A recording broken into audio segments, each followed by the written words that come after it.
When everything is high energy, your body is at its best. If you're having trouble dealing with that part of your life, I can imagine the rest of your life how you will handle. This is not any one age.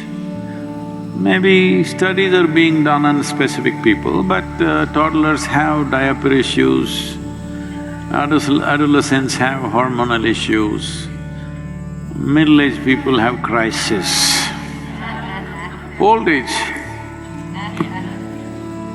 sold to pharmaceuticals.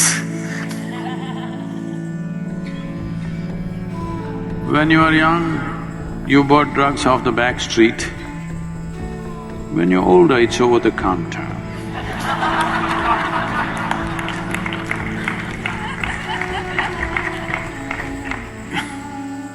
Nothing much has changed, it's just become legal. Everything is becoming legal, you know.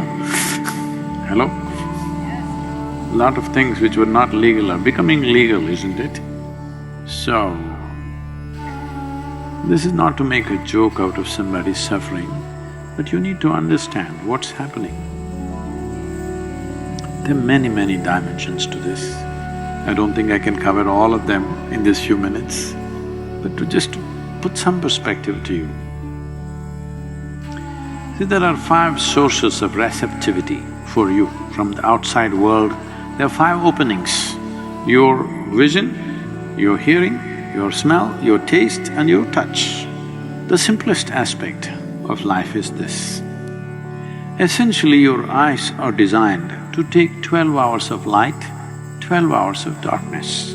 Starlight, moonlight, okay. Now, literally every waking moment of your life, light is penetrating, no room. And sounds, just imagine, suppose you lived in the same place, it is still here like this.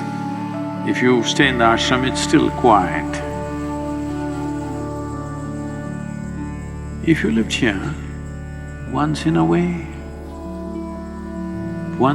some noise happened. Otherwise, generally quiet, little bit of insects making noise, this, that's about it.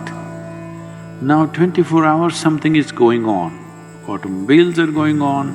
In United States, everywhere there is some machine buzzing all the time.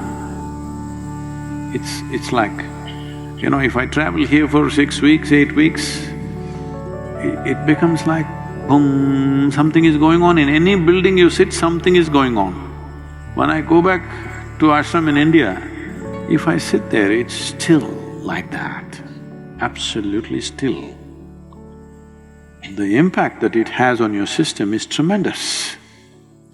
But this buzzing that's going on, see, it's going on even here. I'm still holding my ground, I don't know, without telling me, they might have already installed. I said no air conditioners in the ashram, in the cottages. Why I'm saying this is, you come to a yoga center because you want to bring your system to a certain level of stability, balance.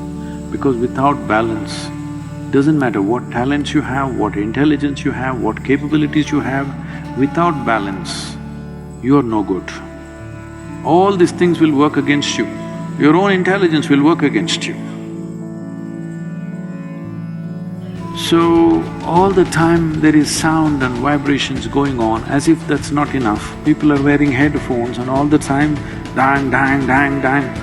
They call it music, but the musician doesn't even bother to play it, it's just a machine banging in your ears all the time. Well, maybe that's better than listening to people around you. Maybe you think it's better than the automobile noises that surround you, but non-stop impact of sound, non-stop impact of light, non-stop impact of various other inputs, this affects everybody. And adolescence means they are molting literally from one stage to another quickly. This is the time when there should have been a very stable atmosphere. Most people don't have such a stable atmosphere. One thing is because of various things that I already mentioned. Family situations are not stable, parents are also screaming. Hello? Yes, they are. Because every movie, every television show, everything is showing in the house. If you're angry, you must shout, you must punch the door. If not somebody, at least you must punch something, you must break something. This is becoming the norm. Everybody thinks that's a way to handle your emotion. Hello? It is. Examples are being set, people think that's the way to handle your emotion. No, if your emotion going out of control, shut up, close your eyes and just sit on in one place, huh?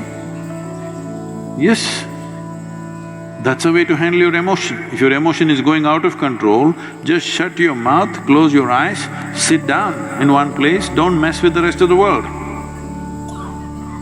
Hello?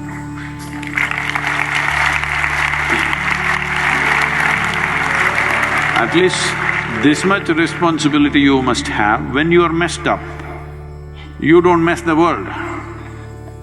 Keep it to yourself, your mess. That much you must have, isn't it? No, everywhere people are demonstrating that if you are emotional, you have to kick something, you have to break something, you have to throw something at somebody or at least at the wall. So all this, and tell me, suppose there was no television and there was no cinema, how many times in your life would you have witnessed somebody being shot? But now that you're watching your cinema and television, how many shootings have you seen? Hundreds, thousands probably, isn't it? You think it has no impact? Not only that, from the age of 5, all they learn is shooting, shooting, shooting, shooting.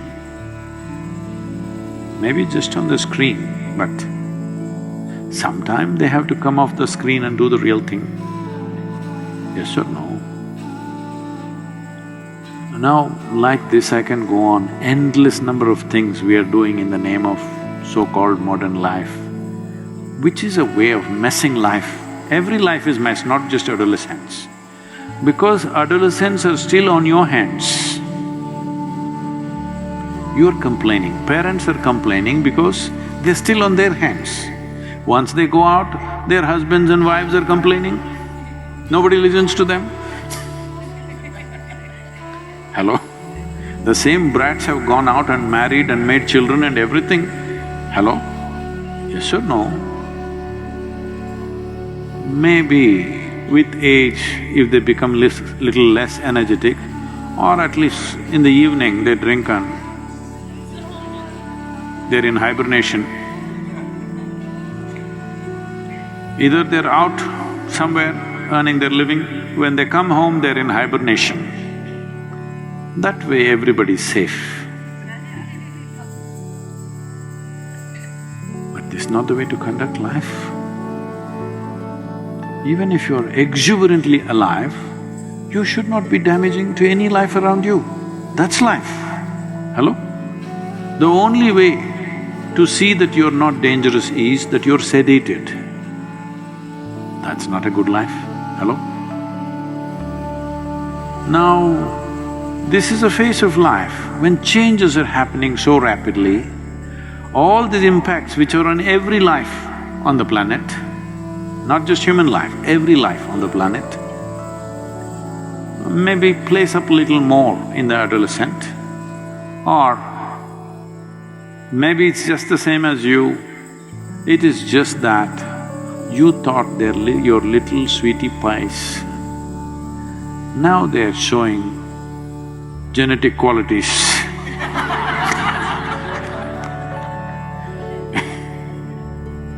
If a smaller version of you is like that, you must look. One simple thing is this, if every human being knows simply how to sit still, just a few minutes a day, no great spiritual sadhana, nothing, simply sitting still. If this can happen, world will change in many ways. But still we have to handle these inputs. These inputs are too many. In your homes, you can do this. Where I live, most of the time I will never turn on the lights unless I want to read something or whatever. You will see, your eyes will adjust and you're able to move about, everything is fine. Or if you need something, a couple of lamps will take care of that little bit of light that you need to move around. All the time bright lights on, it is telling on your system. The input is too much. For your eyes, for your ears, you must bring down the input. See, if you had to see colors, you had to wait for the sunset, sit there and wait. Then one spectacular color arose, but if you were looking at your phone, it went away. But today you turn on the television, every goddamn color in the universe is just going on and on and on endlessly. All this has immense impact. Light, sound, color. If you lower the input into your life and to your child's life, one way or the other, do whatever you have to do, you will see they will grow up in a much more balanced way. It's the simple thing you can do. For the adolescents, this has to be brought forth, little bit of Hatha Yoga. Most of them will go through this phase of their life effortlessly.